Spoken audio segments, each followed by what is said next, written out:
उत्तराखंड की धामी सरकार ने चार धाम यात्रा की तैयारी पूरी कर ली है।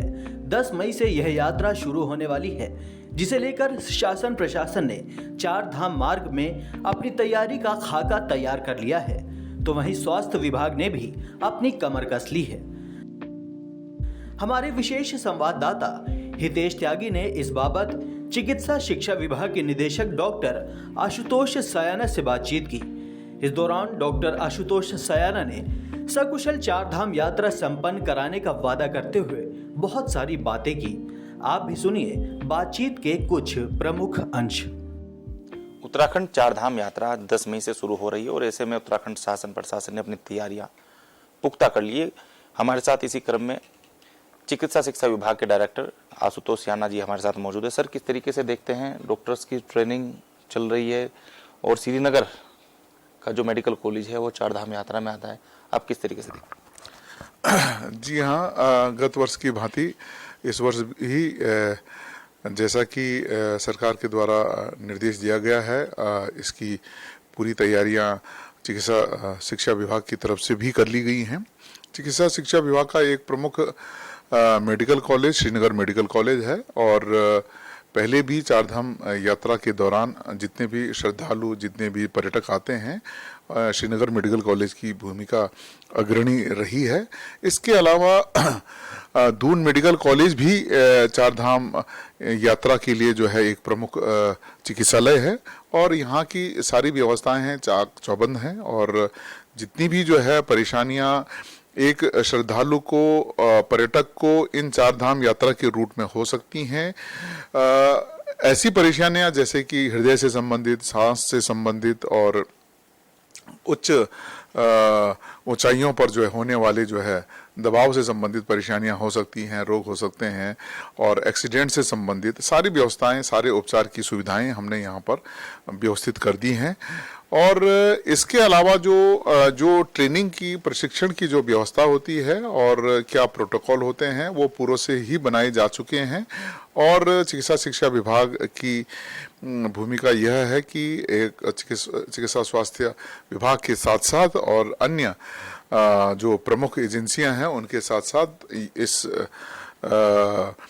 इस व्यवस्था के लिए जो है एक भूमिका रही है और हमारे डॉक्टर्स, हमारे जितने चिकित्सा कर्मी हैं इस बारे में जो है ट्रेनिंग भी ले रहे हैं और दे भी रहे हैं। तो इस प्रकार से मुझे लगता है कि गत वर्षों की भांति चारधाम यात्रा में श्रद्धालुओं को और पर्यटकों को चिकित्सा की समस्त सुविधाएं जो है मिल सकती हैं। सर, आपने गत वर्ष की बात की है। लगातार जिस तरीके से सरकार और आपके माध्यम से जो भी संसाधन मेडिकल कॉलेजों में जुटाए गए थे और हार्ट के पेशेंट जिस तरीके से चार धाम यात्रा में देखे गए थे, कहीं ना कहीं बड़ी सफलता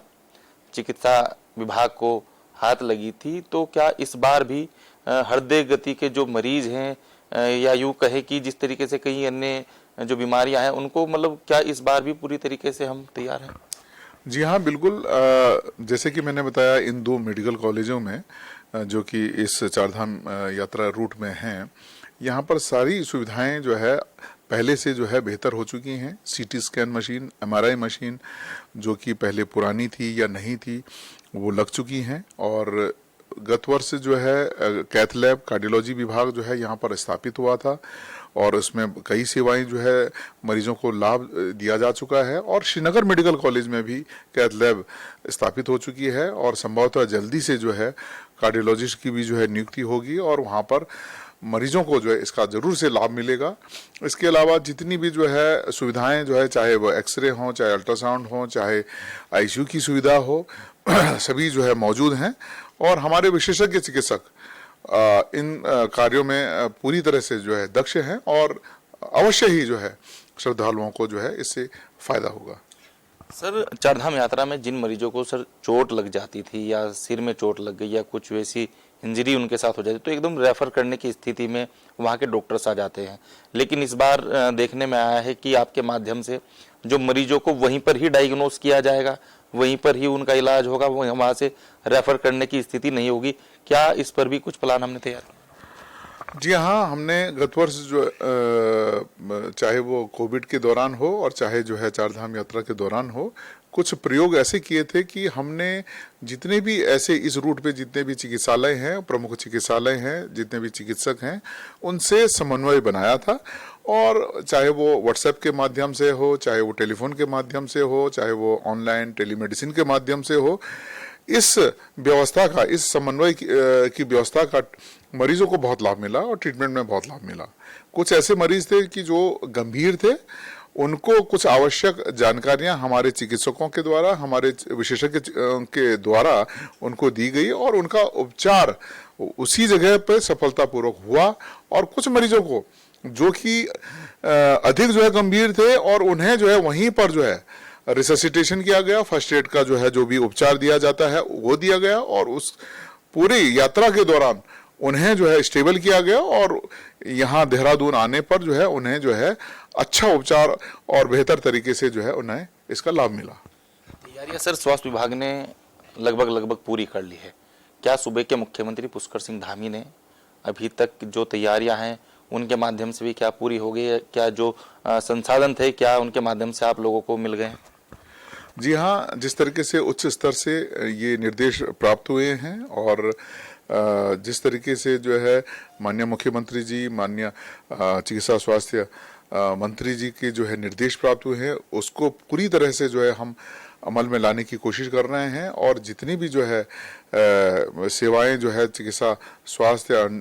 चिकित्सा शिक्षा विभाग की ओर से दी जानी चाहिए थी और दी जानी चाहिए। ये सौभाग्य है कि हम इस वर्ष भी जो है चारधाम यात्रियों की, चारधाम यात्रा के दौरान श्रद्धालुओं की सेवा करने में हम पूरी तरह से सक्षम हैं और पूरी कोशिश करेंगे कि सभी की यात्रा जो है सकुशल हो। तो ये थे हमारे साथ मौजूद चिकित्सा शिक्षा विभाग के डायरेक्टर आशुतोष याना, जिन्होंने साफ तौर पर कहा है कि गत वर्षों की भांति इस वर्ष भी हम सकुशल चारधाम की यात्रा पूरी करेंगे और जो लक्ष्य है और लक्ष्य से ज्यादा हम यहाँ पर जो मरीज है उनका ध्यान रखने का पूरा कार्य हम करेंगे। कैमरा पर्सन क्रिस्टोफर लॉरेंस के साथ हितेश त्यागी, दस्तक टाइम्स, देहरादून।